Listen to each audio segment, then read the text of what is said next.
Mais tout d'abord, partons en France. La France qui a un nouveau Premier ministre. Il s'agit de Gabriel Attal. C'était le favori et nous allons immédiatement rejoindre Adeline Percept, notre correspondante à Paris. Il marque déjà l'histoire en étant le plus jeune à rejoindre Matignon, Adeline.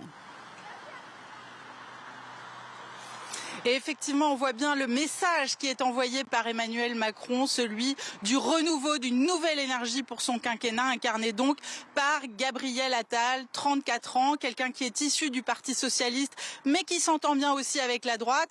C'est le ministre de l'Éducation jusqu'à ce matin, un ministre remarqué. Quelqu'un qui a aussi occupé d'autres fonctions, le porte-parole du gouvernement, ce qui fait qu'il est assez connu du grand public.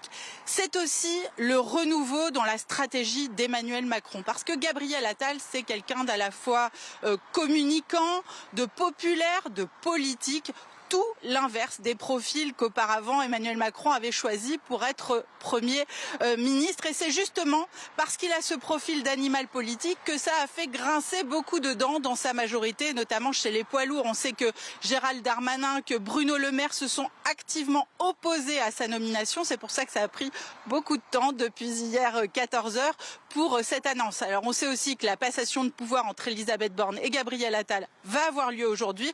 En revanche, la délicate composition du gouvernement devra attendre probablement jusqu'à jeudi ou vendredi.